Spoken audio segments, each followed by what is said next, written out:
pertama kita udah bakal diraba dibaca gitu kan. Terus yang kedua kita nggak punya tambahan kualitas juga. Karena kan kedalaman squad kita harus diakui memang ya segitu-gitunya aja. Iya benar. Dari starting 11 ketika menghadapi Australia bahkan di kualifikasi, ketika melawan Korea, melawan Yaman itu pasti aja. Sama identik. Iya, benar, starting 11-nya sampai kemarin lawan Korut itu juga itu kan. Juga, ya. Kan nggak ada pemain baru yang punya kualitas lebih baik gitu ya semasa jeda dari Oktober sampai kemudian ke April tuh kan.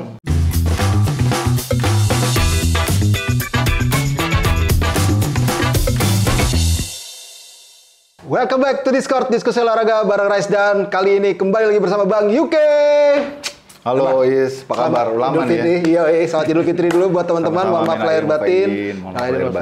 Dan kita setelah Idul Fitri sebenarnya sempat mendapatkan kabar yang mengembirakan. Bagaimana timnas U17 Indonesia lolos ke Piala Dunia. Yes. Kan oke lah ya, terus menang sama Bahrain sebelum Lebaran ya kemarin ya. Ya betul. Di timnas. Jadi memang agak senang sebenarnya, walaupun semalam memang hasilnya tragis. Seperti anti klimaks semalam kita kalah dengan skor telak 0-6 dari Korea Utara di babak perempat final, tapi gagal ke semifinal, tapi lolos ke Piala Dunia pasti. Kalau menurut Bang Yuke sendiri, secara general dulu deh, gimana sih sebenarnya kalau melihat performa dari tim ini ya, dilatih oleh Coach Nova, dari mulai lawan Korsel yang mengejutkan ngalahin mereka, akhirnya kalah telak sama Korea Utara. Ya, secara umum gue mungkin sedikit flashback ya, bahwa tim ini disiapkan sudah secara matang. Setahun terakhir mereka uji coba di berbagai negara. Bahkan kalau gue catat sampai pertandingan sebelum menghadapi Korea Selatan itu kita udah melewati 19 laga internasional. Jadi ini persiapan yang nggak main-main, hospitality yang diberikan oleh PSSI juga sangat luar biasa, difasilitasi dengan sangat baik. Testingnya juga nggak cuma di Asia, nggak cuma di Indonesia, tapi juga di Spanyol. Jadi gue pikir sangat bagus ya untuk sebuah persiapan tim muda, dan mereka tunjukkan bahwa persiapan untuk tim muda memang nggak bisa sebentar. Karena mereka ini banyak diambil dari SSB, dari Elite Pro Academy yang notabene juga ngambil pemainnya dari SSB juga.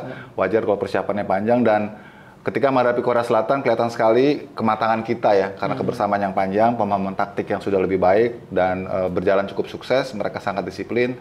Dan kelihatan willingness mereka untuk bisa compete sama Korsel itu terlihat jelas ya. Dari sisi mentalitas mereka, kemudian kengototan mereka, determinasi mereka sepanjang 90 menit ya. Mereka sangat bagus sampai kita dapat gol di menit-menit injury time kan itu. Itu nunjukin bagaimana komitmen mereka yang sangat luar biasa. Dan dari sisi taktikal ketika itu berjalan smooth ya.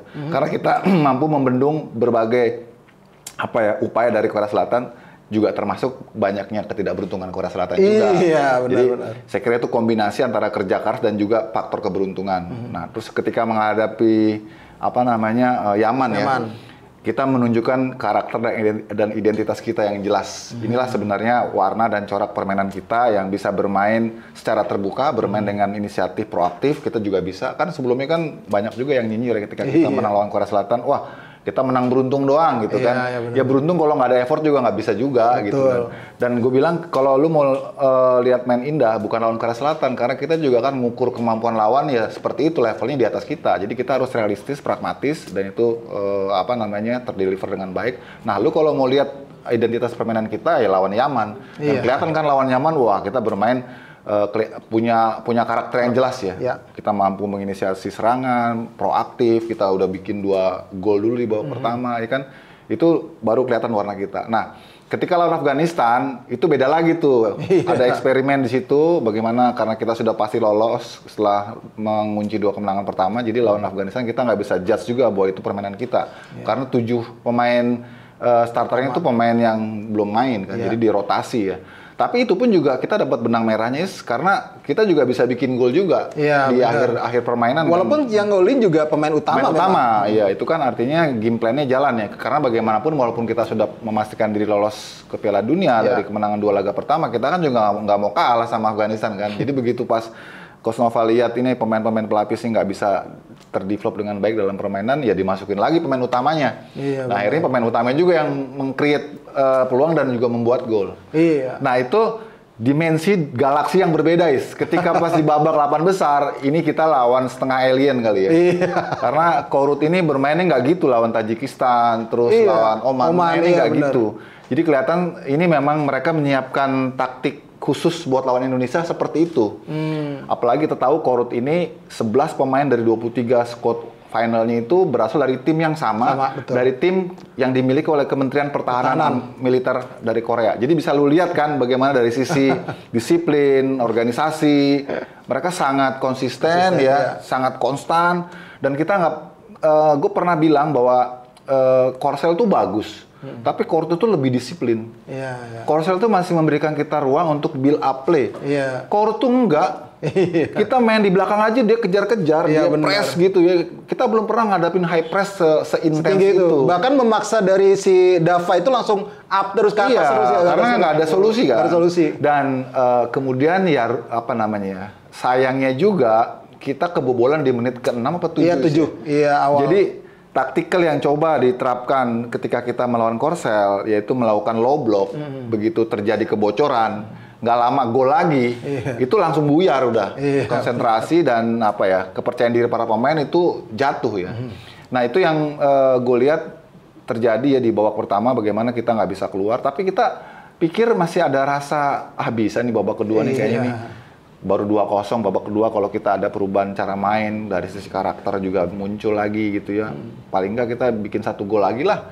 Kalau bisa 2-1 kan kita bisa berharap bisa menyambang kedudukan. Kan itu bahasa ininya kan kayak gitu ya. Ternyata di babak kedua lebih sadis lagi Korutnya. Mereka sangat konstan, mereka benar-benar apa ya membuat kita itu bingung ya mau bikin apa. Sehingga akhirnya kesalahan-kesalahan terjadi lagi.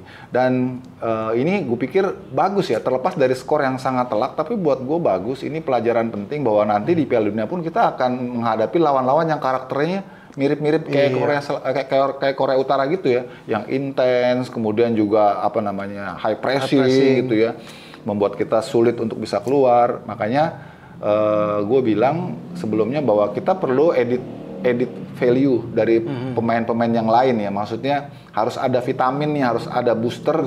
Untuk naikin level timnas U17 yang ada sekarang ya. Itu seperti Matteo Baker, kita perlu pemain-pemain diaspora juga yang bisa disisipkan ya, tentu bukan yang kayak senior ya, semuanya gitu ya. Ada beberapa posisi yang kita perlu nambahin kualitas pemainnya gitu. Kalau kita mau nggak sekedar jadi partisipan di Piala Dunia ya. Betul. Soalnya kalau kita ngandelin pemain-pemain yang sama ya, pertama kita udah bakal diraba, dibaca betul. Gitu kan. Terus yang kedua kita nggak punya tambahan kualitas juga. Karena kan kedalaman squad kita harus diakui memang ya segitu-gitunya aja. Iya benar. Dari starting 11 ketika menghadapi Australia bahkan di kualifikasi, ketika melawan Korea, melawan Yaman itu persis sama identik.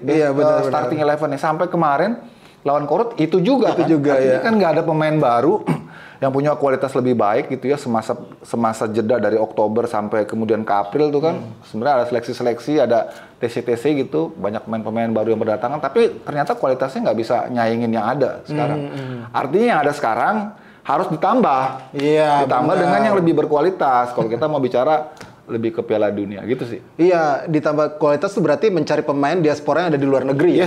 Karena ya tak bisa dipungkiri sih memang ya oke, sekarang sudah ada kompetisi EPA misalnya, Suratin misalnya, tapi kan itu nggak continue ya. Dan itu juga sekarang sedang stop, nggak tahu nanti semasa mungkin nanti menuju ke Piala Dunia ini dalam waktu 5 atau 6 bulan sekitar 5-6 bulan November nanti, apakah nanti akan ada kompetisi lagi nih di EPA-nya sudah bergulir lagi, kan ini kan masih akan ditunggu-tunggu gitu loh untuk memfasilitasi setidaknya mewadahi tim ini. Apakah tim ini akan proyeksinya jangka panjang lagi dengan TC? Nah ini kan yang masih akan dicoba di roadmap-kan sama Coach Nova yang kita tunggu, tapi kita berharap sih para pemain ini matangnya di kompetisi kan Bang? Iya betul, cuma memang siklus kompetisi EPA itu sepertinya nggak inline ya sama kalender buat Piala Dunia. Piala Dunia itu kan November, terus EPA itu kalau nggak salah September atau Agustus ya, paling cepat Agustus, tapi kemarin September. Jadi udah nggak mungkin tuh nyari pemain dari EPA, karena pemain-pemainnya yang udah ada ini aja nih udah main di EPA juga kan. Yang sekarang ini kan mereka juga main di EPA juga. Jadi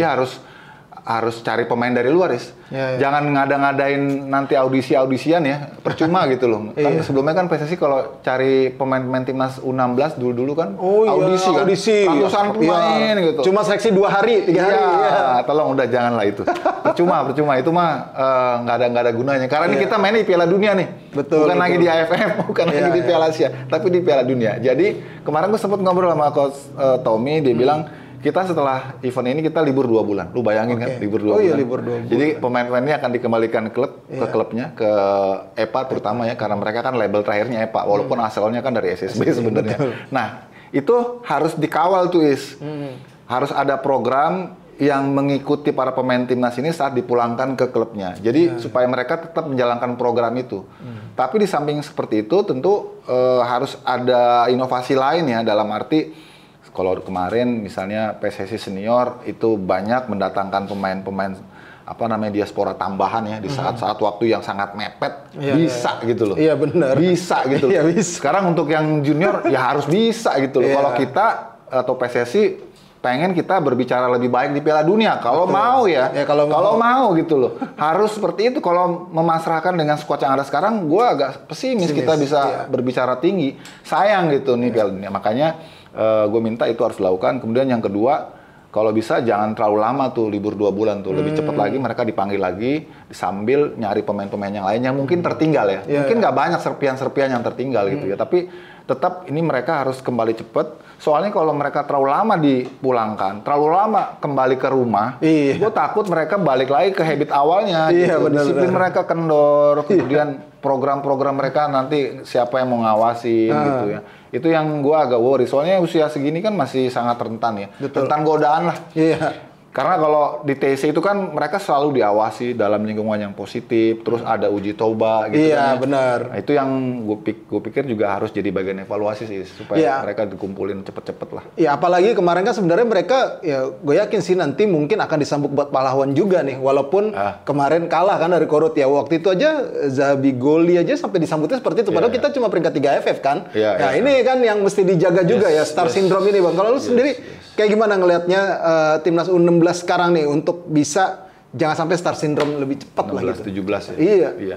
Ya itu harus ada cara ya dari federasi dan juga dari manajemen timnas untuk menjaga para pemain ini supaya ya kita tahu media kan juga merupakan refleksi dari keinginan masyarakat ya, yang ingin tahu banyak lah tentang bagaimana sosok dan profil seorang pemain, apalagi yang pemain yang kelihatannya memang moncer dan punya outlook yang bagus gitu kan. Iya benar.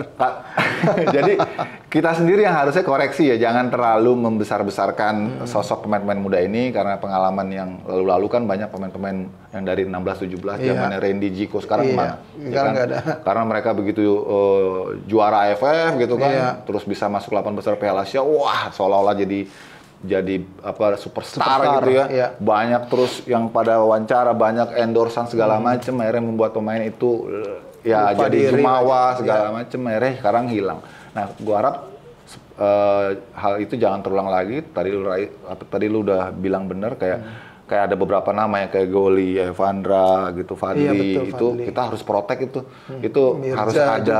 Mirza ya kan, Mirza kelihatan kemarin nggak? Iya, enggak. Padahal sebelumnya di Piala AFF, di kualifikasi Piala Asia ya Mirza gitu kan. Ya sekarang kita lihat ya dia kemarin benar-benar sama sekali gue nggak lihat sosok Mirza yang sebenarnya ya. Nah itu yang kita harus awasin, kita harus jaga. Moga-moga nih PSSI membuat regulasi untuk pemain-pemain timnas ini yang dipulangkan, tolong dijaga gimana caranya, jangan gampang ataupun jangan mudah untuk menerima banyak interview eksklusif gitu ya, terus ada endorsan itu, gue nggak ngerti gimana caranya supaya karena itu kan udah menyangkut masalah pribadi ya. Kalau mereka udah pulang kan udah ke pribadi ya. Betul. Ya paling ini psikolognya nih Bu Asti harus benar-benar nih ngobrol sama orang tuanya, ngobrol sama klubnya agar jagain anak ini jangan terlalu gampang lah untuk bicara ke publik ya. Jangan gampang terus membuka bagaimana profiling mereka karena nanti ini akan membuat mereka lupa, akan membuat mereka istilahnya hanyut ya, larut ya dengan euforia gitu. Makanya gue bersyukur ada hikmahnya juga kita dikalahkan Korut secara telak ini, khususnya bagi para pemain. Mereka biar down to earth lagi. Iya, betul. Lu tuh belum seberapa gitu loh. Artinya lu masih banyak PR, masih banyak pekerjaan dan pelajarannya harus ditambah lagi, diperbaiki lagi. Juga bagi tim pelatih juga ya, ini kan jadi koreksi juga gitu. Bayangin kalau misalnya kemarin kita bisa lolos ataupun juga kalaupun kalah tipis sama Korut. Wah, kita di sini masyarakat media nih nganggapnya benar-benar pahlawan nih. Iya, benar-benar. Nah itu makanya gue bilang dibantai 6-0 tuh semoga aja ini jadi hikmah ya. Iya, Pemain-pemain iya, itu bisa sekarang menyadari diri gitu ya bahwa ya masih di atas langit masih ada langit. Iya benar. Dan ini situasi yang nanti akan mereka hadapi juga di Piala Dunia yang sebenarnya kan. Benar. Itu kalau ketemu tim Afrika mainnya kayak Korut gitu. Wah kejar kalau perlu. Bahkan sampai menit ke 80-an ya ketika Korut itu udah unggul 5-6-0. Iya. Mereka masih terus nge-press. Dan kita tuh sampai pemain-pemain kita beberapa tuh tarik-tarik baju dari belakang loh. Iya, Kalau iya. ibaratnya sepak bola fan football kan ngejar pantat. Iya benar, ngejar pantat. Bilang benar. ini tim Korut ini setengah alien nih. Iya. Nggak ada rasa puas nih. Iya, iya Wah, benar. ini yang perlu dicontoh ya. Iya. Bagaimana mereka bermain dengan apa ya? Dengan struktur dan konsistensi terhadap penerapan taktik tuh sangat disiplinis. Itu yang kita harus ikutin gitu ya. Iya sih, emang itu yang memang menjadi pelajaran berharga sih dari para pemain bagaimana menghadapi tim seperti Korut yang memang gue rasa sih ini nggak cuma setahun tim ini dipersiapin ya. Mungkin memang dari satu tim ya yang 425 itulah ya, yang klub yang tadi disebut Bang April Yukin 25 dari, ya. Iya, April 25 itu apa namanya dari Menteri Pertahanan gitu. Tapi mungkin memang sudah nggak kayak di sini. Kalau di tes yang jangka panjang nggak bakal rame. Iya Kan? Iya. Jangka panjang setahun kayak gitu kan. Ya makanya ya kita berharap juga lahir dari kompetisi juga. EPA nih katanya ini banyak yang dari EPA. Lo sendiri tahu kan Bang ya, gimana sih sebenarnya EPA ini kondisinya? Apa benar sih? Apakah pemain ini didikan langsung dari tim junior ataupun akademinya klub-klub, atau memang sebagian besar para pemain ini sebenarnya memang dari SSB diambil sama klub sementara dipinjemin sama SSB itu untuk ikut EPA. Ya ini sudah jadi rahasia umum ya bahwa Elite Pro Academy khususnya di level yang pertama ya 16 tahun itu kan banyak pemain-pemainnya itu memang diseleksi ataupun di scouting oleh klub-klub itu dari SSB. Dan juga banyak dari mereka juga ngeradarnya itu dari liga-liga swasta ya kayak Top Score gitu. Mereka datang, mereka lihat, terus mereka panggil pemain itu lewat SSB-nya, mereka seleksi. Terus akhirnya ketika kelihatan nih punya potensi bagus, baru mereka kontrak gitu ya. Dan itu sudah terjadi karena memang Elite Pro Academy ini untuk mayoritas klub-klub Liga 1 itu sebagai beban beban biaya gitu kan. Jadi mereka nggak mau repot, nggak mau ribet ya. Bahkan diantaranya ada yang quote on quote menjual lisensinya ke SSB, ke akademi untuk mereka kemudian berganti baju. Tapi setelah selesai ya mereka balik lagi ke SSB-nya. Ya kita langsung sebut aja kayak Asiop ya, dia beli licensingnya Semen Padang U18 satu tim, semua itu Asiop, cuman bajunya Semen Padang. Nah, terus Asiana, dia beli licensingnya Dewa, bukan Persik Kediri. Persik Kediri. Yang awal Dewa tahun lalu, sekarang Persik Kediri, ganti semua. Sama Cirebon United juga Persik tuh, Persik 16 sama Persik 20. Jadi, nah itu adalah realita yang kita lihat sekarang secara terbuka. Jadi sungguh-sungguhnya memang tim-tim elit tim-tim Liga 1 ini belum siap secara penuh, secara komitmen memang mau membangun, mendevelop akademi milik mereka yang orisinil. Belum ada itu. Jadi mereka anggap bahwa Elite Pro Academy ini hanya kewajiban, bukan karena kebutuhan dari klub-klub, sehingga mereka menggugurkannya dengan cara ya kayak gitu. Maksudnya istilahnya yang penting gue sudah memenuhi kewajiban udah. Bukannya mereka menganggap bahwa ini adalah bagian dari investasi panjang ya.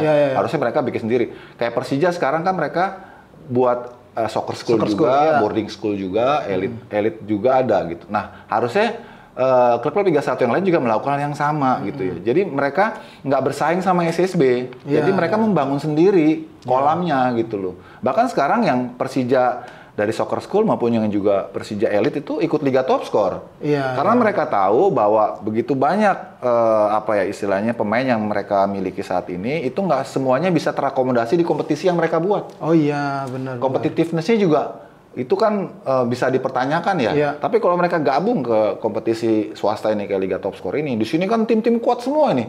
Tim-tim kayak Asiana, Asiop, kemudian Farmel, Bina Taruna. Ya mereka masuk ke sini supaya mereka dapat banyak pengalaman kan. Iya benar. Itu yang harusnya juga dilakukan oleh tim-tim Liga 1 lainnya ya. Mereka seperti misalnya Persis Solo, mereka kan bekerja sama dengan beberapa SSB di sana ya, bikin kayak apa istilahnya ya, satelit ya, tim satelit ya, bikin kompetisi internet kayak gitu-gitu harusnya jadi. Jadi mereka nggak bisa kerja sendiri, mereka harus bergandengan tangan dengan SSB. Gimana caranya bikin tim satelit, bikin kompetisi gitu kan, yang itu menjadi feeder buat elitnya gitu. Iya, benar. Cuma kan kesadaran itu nggak merata ya. Paling sekarang yang kayak begitu yang coba membangun sistem sister club gitu, membangun kompetisi internal itu Persija, Persis Solo, terus Persib Bandung, ya, terus Persebaya. Iya. Borneo paling kali sekarang. Borneo sekarang sudah muncul, Dewa baru tahun ini muncul, ada Eka Ramdhani, ada Firman Utina, terus juga ada apa ya? PSM Makassar gitu ya.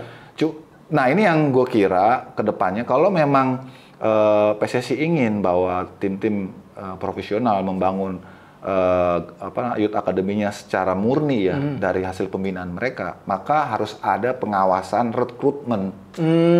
Itu kan yang nggak terjadi sekarang. Jadi mereka bisa aja jual lisensinya kemana aja. Itu yang harus dibuat. Karena kalau nggak kayak gitu, kasihan SSB. SSB itu jadi bahan bancakan istilahnya gitu loh. Kita nggak tahu kan bagaimana perjanjian mereka dengan dengan klubnya, dengan asalnya kan. Misalnya tim Liga 1 ngambil pemain SSB itu kita nggak tahu perjanjiannya. Ada kalanya juga yang dari Liga 1-nya itu membuat seleksi, terus mereka buat aturan harus yang ikut seleksi tidak terikat dengan klub manapun. Iya ada tuh kayak gitu biasanya. Artinya kan dia harus melepaskan diri kan dari SSB-nya atau dari akademi swasta yang mereka bangun. SSB-nya tuh. Iya kan, kan kasihan kayak gitu. Ya namanya SSB kan kayak orang sekolah, itu kan berbayar ya biasanya ya. Tapi kan dari sisi etika gitu kan nggak etis ya. Iya benar. Ya pasti kalau klub Liga 1 itu misalnya bikin aturan kayak tadi, ayo datang sini ikut seleksi, gue gratis, ini pasti pada pindah lah. Iya benar. Tapi kayaknya pertama kali membina, melatih, ngajarin nendang bola itu kan SSB-nya. Iya benar. Itu yang terjadi sekarang ini. Makanya kalau sekarang anak-anak Elite Pro, anak-anak timnas U17 itu berbaju ataupun beremblem tim-tim Elite Pro Academy, jangan lupakan juga federasi harus menyantumkan asal SSB-nya. Karena itu penghargaan buat mereka. Mereka nggak dapat apa-apa dari klub-klub itu, tapi nama mereka nggak ada dalam riwayat pemain asal itu. Karena ini kan usia 16-17 kan masih lingkit sama SSB kan. Iya betul. Nah itu tolong juga dihargain. Makanya kalau kita kan Liga Top Score, kita punya 14 anak yang di timnas U17 sekarang ini yang dulu pernah main di Liga Top Score. Maka kalau federasi bikin roadmap asal-usul pemain-pemain U17 ini dengan nama-nama tim-tim elite akademinya, tim-tim pro akademinya, kalau kita bikinnya bukan dengan itu, kita bikinnya dengan asal-usul SSB-nya. Iya. Kayak misalnya Goli, kita sebut asalnya bukan Persija, tapi asalnya dari RMD. RMD bukan Tajimanela dia? RMD. RMD ya. Terus misalnya Al Ghazani, terus Josolong, kita sebutnya bukan Persija, kita sebutnya Farmel. Karena memang dia main di Liga Top Score-nya dengan Farmel. Terus sama juga kayak Mirza. Terus si Daniel Alfredo. Kita sebutnya bukannya Persik Kediri, sebutnya Asiana. Nah, itu kan penghargaan ya untuk SSB ataupun akademi-akademi swasta itu, bahwa mereka tuh hasil binaannya berhasil gitu loh. Diambil oleh berhasil muncul sebagai pemain timnas U17. Itu yang gue kira juga PSSI harus lihat ya. Iya benar. Jadi ini buat pemirsa teman-teman kalau usia 16-17 itu kalau mereka embel-embel belakangnya itu ada nama Elite Pro Academy-nya, itu sungguh-sungguhnya itu cuma tahun-tahun terakhir dia sebelum diseleksi baru pindah. Iya. Aslinya mereka dari SSB. Tapi Bang nih, kan ada ya FIFA compensation kalau nggak salah ya dari klub ke SSB bisa ke akademi kalau diambil mainnya. Itu ada yang berjalan nggak? Kalau sependengaran sepengetahuan sepanjang. Setahu gue belum sih. Nggak ada sama sekali. Cuma bahasa barter kali ya. Kalau misalnya ASEP itu barter kali sistemnya. Kesepakatan lah ya. Gitu. Belum ada. Nah itu juga bab lain tuh yang pada akhirnya nanti juga harus di-touch oleh PSSI. Iya, harus dilakukan lah oleh PSSI kepada masing-masing tim-tim Elite Pro Academy ataupun tim-tim Liga 1 melakukan hal seperti itu. Training compensation itu kalau nggak salah 2,5% dari nilai kontrak. Nah itu belum dilakukan secara secara faktual ya oleh federasi, karena faktanya sekarang yang terjadi banyak kesepakatan. Juga kesepakatan antara tim dengan orang tua gitu. Misalnya tim Elite Pro Academy tertentu gitu langsung dengan orang tuanya gitu. Karena dia nganggap bahwa ini anak ini dari SSB yang notabene berbayar misalnya. Mereka nggak lagi langsung ke SSB-nya, bisa langsung ke orang tuanya. Nah ini kan praktek-praktek yang menyangkut etik ini yang harus diperbaiki ya. Terus tadi kembali lagi seperti gue bilang bahwa harus ada pengawasan dan kontrol dari federasi untuk mengawasi bagaimana rekrutmen pemain. Harus dilihat kontraknya. Kan Dulu gue juga pernah kirim satu tim anak-anak top skor Indonesia ini ke Persikabo U16 waktu tahun 2019. Iya. Itu yang waktu itu kita juara gitu ya. Itu masih bener tuh Is. Jadi ada kontraknya. Semua pemain ada kontraknya. Tapi karena Persikabo ketika itu melihat tim-tim lain nggak melakukan itu dan didiamkan saja. Akhirnya untuk tahun berikutnya Persikabo melakukan praktek yang sama. Bayar, datang seleksi bayar, datang seleksi bayar. Lu guys. Jadi ini virus sebenarnya. Iya, benar-benar. Karena itu tadi harus ada pengawasan dari PSSI. Mereka lihat kontraknya bener nggak? Gue yakin itu nggak pure gitu loh. Kadang-kadang direkayasa juga gitu loh. Lu belum pernah lihat kan atau belum pernah dengar kan ada satu tim Elite Pro Academy pelatihnya dikeroyok sama orang tua? Itu kejadian. Kenapa? Karena orang tua itu bayar. Iya, benar-benar. Iya, ada di Jawa Timur lah ya, dipukulin. Ya kan kayak gitu kita harus lihat gitu loh. Terus yang berikutnya, yang gue juga seneng karena PT Liga sudah mengumumkan bahwa tahun depan itu Liga Pro 2. Academy juga akan diikuti oleh tim Liga 2 dan diwajibkan oleh tim Liga 2 untuk membuat U20 ya. Betul. Terus tahun berikutnya lagi nanti itu stratanya merata dari Liga 1 Liga 2 ada 16 17, 18, 19, 20. Itu bagus.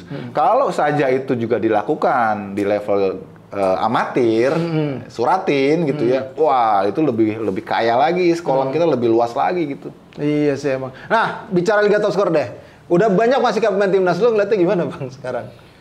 Ya, tadi kan udah disebut ada 14 lah ya. 14. Timnya sekarang nih 14, belum yang dulu-dulu. Sebelumnya. Iya. Ya bangga lah, ya seneng lah. Cuma itu aja yang gua rasain ya. Karena gue nggak berharap yang lain-lain. Gue udah bisa menciptakan gue disclaimer dulu ya. Disclaimer dulu bahwa kan banyak juga liga-liga lain juga ya, yang juga mungkin berkontribusi. Tapi memang kalau khusus untuk Liga Top Skor, mereka ini udah pernah atau juga faktualnya memang pernah bermain di Liga Top Skor. Jadi gue sangat bangga, sangat seneng. Itu aja sih yang membuat gue tuh ngerasa, apa yang udah gue create dari tahun 2011 itu ternyata ada hasilnya, bisa memberikan manfaat ya untuk banyak anak-anak muda Indonesia. Kemudian juga kompetisi ini bisa menginspirasi banyak kompetisi-kompetisi swasta lainnya ya, untuk juga menggrab akar rumput gitu ya. Dan juga yang terpenting dengan banyaknya pemain-pemain alumni Liga Top Skor yang ada di tim nasional junior itu memantik animo dan antusiasme di level grassroots untuk terus mereka menata mimpi mereka, bermain sepak bola, kemudian memberikan banyak manfaat ya. Apalagi sekarang kan tantangan anak-anak muda ini luar biasa ya, eranya digital, medsos dan segala macam. Kalau mereka udah mager di rumah gitu ya, mainan gadget, daripada kayak gitu yang remaja-remaja main bola. Iya benar. Nah jadi gue harap ini benar-benar menjadi idol ya, menjadi idola gitu, sehingga semakin banyak pemain-pemain grassroots dan pemain-pemain remaja itu untuk menekuni sepak bola, dan kita menumbuhkan juga jadi generasi yang sehat, yang kompetitif, yang unggul. Karena gue selalu mengatakan bahwa dari sepak bola itu nggak selalu mereka nanti graduate-nya sebagai pemain sepak bola. Betul. Tapi juga bisa ke profesi-profesi lain. Tapi kan dari sepak bola, dari kompetisi Liga Top Skor ini kita ngajarin value-value, nilai-nilai ya, bagaimana kerjasama tim, terus sportivitas, kejujuran, kemandirian, disiplin. Yang kalau mereka terus bawa itu sampai dewasa, maka mereka akan diterima di mana saja, mentalitas itu yang sebenarnya sekarang gue lebih tuju gitu dibanding kalau melahirkan banyak pemain-pemain timnas mah ya udah dari zamannya Zola saya terjadi proses itu. Tapi kita memberikan added value bahwa kompetisi itu banyak bisa memberikan manfaat, nilai-nilai buat masa depan mereka nanti. Itu sih. Lo udah terharu juga nggak sih Bang lihat pertama kali? Contoh gue waktu itu kan gue yang terjun langsung waktu Zola CS lah, Abi segala macam itu ya. Ketika mereka di timnas itu gue langsung lihat, anjir, waktu gue wawancara masih begini-gini nih Zola nih, ibaratnya gitu. Masih buka baju abis main gitu masih gini. Terus dia di timnas ya, timnas U23. Terus siapa lagi? Abi misalnya sekarang udah berkembang pesat gitu. Yandi juga. Ya, gue lihat, wah luar biasa nih. Lu gimana Bang sebagai yang masih incas buat pemainnya makin banyak terus, dan lu sendiri kan juga di tim TSI ya, gabungin ya. Anak-anak itu makin berkembang gitu loh. Walaupun memang ada juga yang meredup lah ya, banyak pasti gitu. Ngeliatnya gimana? Ya, gue nggak mau gede kepala ya, karena buat gue banyak lah orang-orang lain juga yang punya jasa besar juga terhadap mereka. Betul. Ya. Orang tua mereka juga, pelatih-pelatih SSB mereka juga. Kalau gue kan cuman menyelenggarakan atau juga menyiapkan wadah aja, Cuman yang gue bikin terharu itu kalau mereka ketemu gue tuh tanpa gue ngelihat, tapi mereka ngelihat gue duluan gitu. Mereka datengin gue gitu, terus mereka saling gitu ya. Kayak gue pernah ke Bandung waktu itu, gue di lapangan apa ya, Football Plus yang di atas. Oh, yang di atas. Gue ada keperluan gue waktu itu pas liburan, gue jadi nonton malam-malam ada si Beckham lagi main sama komunitasnya gitu. Gue pikir dia nggak ngeliat gue, kan itu gelap, Yeah. Tiba-tiba dia di lapangan, dia lari ke atas, naik, salamin gue, Dan tuh apa ya, gue ngerasa tuh wah masih ingat gitu ya, sama siapa dulu gitu. Dia mulai berkarir. Beckham tuh kan dari divisi 1 bahkan, betul. divisi utama. Jadi gue sangat hafal betul. Terus yang bikin gue juga happy tuh anak-anak itu kalau gue telepon ataupun gue ada perlu misalnya tolong datang dong ke acara Top Score, itu mereka nggak ada minta apa-apa, datang aja. Kayak kemarin Ferrari gitu ya. Terus misalnya kayak Donitri, Riyandi juga ya. Riyandi gitu minta testimoni gampang-gampang aja. Karena memang gue nggak minta banyak sih. Karena buat gue itu memang pengabdian, buat gue itu memang passion, cinta gue gitu ya. Bahkan yang paling gue bikin apa ya, ngerasa gila gue sampai segininya gitu ya. Pas waktu eranya COVID, COVID itu PSSI menghentikan semua kompetisi ya. Top Score jalan terus, Cing. Petak umpet tolong deh. Kebayang nggak begitu pas selesai itu gue langsung, untung gue nggak ditangkap polisi. Iya, Terus waktu yang gue masih ingat sekarang itu waktu pas kita kirim tim ke Gotia, Jadi pemirsa ini Liga Top Score itu bukan cuma ngebina kompetisi grassroots aja, tapi kita membentuk tim elit, tim selection yang kita berangkatkan ke luar negeri untuk mereka mendapatkan pengalaman, experience gitu. Nah, itu kita mulainya waktu di Gotia Swedia 2016. Itu zamannya Altaf, terus Randy, Andre. Itu gue cekak, nggak punya uang, Lu apa yang terjadi? Gue gadein tanah itu. Oh, itu lu ya? Gue gadein tanah. Nah itu inilah ya, maksud gue cuma ngobrol aja gitu ya. Sampai segitunya gue cinta gitu loh sama anak-anak ini. Karena gue pikir, karena waktu itu belum ada Elite Pro, Iya, benar. Belum ada Elite Pro. Cuma gue pikir, karena orang tua itu kelihatannya mereka kehujanan kepanasan, gue nggak seberapa lah. Mereka nganterin, kayak Ferrari itu, ibunya hamil tua nganterin Ferrari ke Nagrak, lu dari Jagakarsa naik motor. Jadi gue tuh coba menyelami dan melihat bagaimana perjuangan orang tua ya untuk bisa memenangkan anaknya itu menjadi seseorang gitu. Itu bikin gue merinding. Iya, benar. Jadi buat gue nggak ada artinya lah, karena gue juga nggak punya anak yang main bola. Tapi karena gue cinta ngelihat mereka, dan mereka ini kebanyakan dari orang-orang nggak mampu. Akhirnya gue terpanggil tuh. Itu bini gue nggak tahu itu gue sampai kayak gitu tuh. Terus ya sampai kemudian akhirnya mereka jadi pemain nasional itu kan dari itu. Terus waktu kemarin yang Ferrari juara Gotia di Cina ya 2018 ya. Itu satu mobil gue hilang gitu. Oh ya? Iya, karena nyari sponsor itu di usia muda itu nggak gampang. Iya, benar. Mereka anggap ini nggak seksi, nggak ada exposure-nya. Jadi lebih banyak, itu juga yang mungkin jadi pemikiran dari klub-klub Liga 1, karena usia muda ini apa istilahnya cost center. Investasinya panjang, lama, mereka nggak mau lama.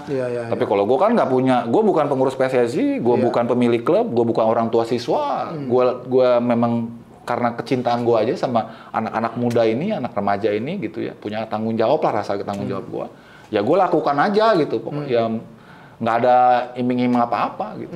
Nah, apalagi kalau untuk klub-klub, pemilik klub ya, yang mereka ada punya kepentingannya, harusnya mereka lebih semangat kan? Iya, benar-benar. Ya itu aja sih. Iya, itu cerita di balik lahirnya para pemain timnas. Salah satunya ya memang dari Liga Top Score ya, seperti itu tadi memang ya kata Bung Yuke. Karena gue lihat sendiri sih waktu Bang Yuke itu berdarah, waktu awal-awal pun itu berdarah banget. Dia akhirnya memang dengan segala keterbatasannya ada, tapi bisa jalan dan konsisten, bahkan sekarang sudah sampai di 10. Apa? 10 daerah. 24. Wah, gokil. 24 kota. 24 kota loh sekarang Liga Top Score. 14 tahun 14 tahun. Jadi ini tahun ke-14, 1 Mei nanti kita 14 tahun. Dari awalnya cuma satu zona di Jabotabek, Rais tahu di Halim itu. Di Halim. Satu usia, dan sekarang ada di 24 kota, dari yang paling barat di Batam, yang paling timur di Sorong. Iya. Dan itu diikuti oleh 8 usia, kategori usia, dari 10 sampai 17. Itu luar Dan biasa itu. Dan itu 14 tahun. Iya, 14 tahun. Jadi kalau artinya bangun ya.